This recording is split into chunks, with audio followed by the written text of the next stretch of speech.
The Fall Guy starring Emily Blunt and Ryan Gosling is an out-and-out popcorn entertainment movie which doesn't disappoint in giving out entertainment. This movie has the right amount of thrill, the right amount of comedy, the right amount of suspense, and all in all, it makes a very enjoyable ride. But there are a few things that this movie really does well, and the first and foremost thing is giving a tribute to the action doubles that we don't see in movies. I mean, not give tribute, but at least give them some recognition, some acknowledgement, because the message of the movie is quite clear. Whenever we audience see a great action sequence done in a movie, we really appreciate the actor whose face we are seeing doing those stunts, but in reality mostly those stunts are not performed by the actor, and we also know that, but we most often just forget that. And this movie really tries to remind us that the face that you are seeing on screen probably is not the one who has done the stunts. Those are the unsung heroes behind the cameras who do the stunts, called as action doubles or stunt doubles. But there's an fair argument as well that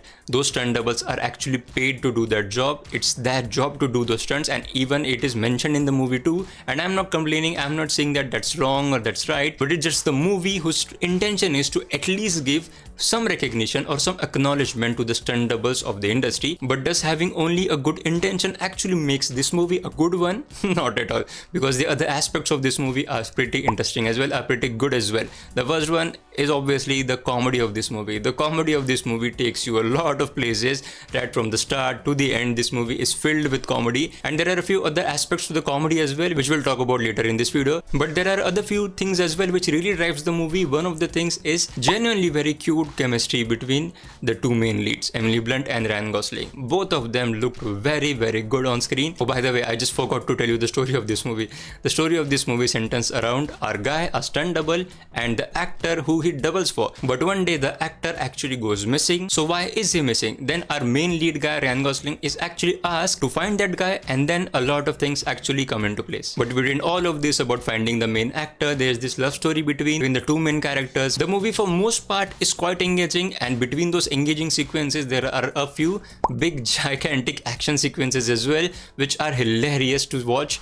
I mean, those action sequences are not meant to be like very serious thing and all, but they serve as giving out comedic scenes, very comedic scenes. Then one thing I noticed about this movie, that this movie had a lot of one take scenes, but those were conversation heavy scenes. Like one particular scene in which there was one director, and the director was actually briefing other people, or other people were actually briefing him or her about the action sequences at the top of the day, and there was all of these chaotic things happening, like we don't have this, or we don't have this, or we only have one take that we can take, and all those other things, all chaotic things. And the camera, while just was revolving around the main characters, it was just going round and round and round. And I noticed this, and I really felt that this was actually done to make the audience feel like how chaotic it is to be on a movie set, and how chaotic it is to be a director. And I don't remember who said this, but I think I heard one director say that directing a movie is all about man management. I think it was Christopher Nolan, but don't quote me on this. But yeah, so there are a few one take scenes which are full of conversation. Now, as I was talking about the comedy of this movie, let me explain the other aspects of the comedy. The other aspects of this comedy actually revolves around some of the real world movie references that we get in the movie. Like there are a lot of references to Julia Roberts' movie, there are a lot of references to other action movies. So if you are someone who is well versed with movies, some older movies, then you will be having a great time when you catch those references. Like from Notting Hill to Jason Bourne, you'll get every reference.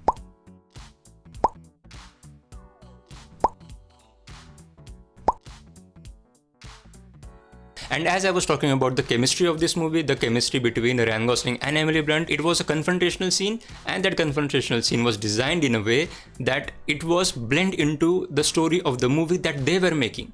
So I know it's confusing, it's like Inception, but a very solvable Inception. But the thing is, there were some conversations between the two main lead characters which were actually echoing the things that were happening in the movie that they were making in this movie.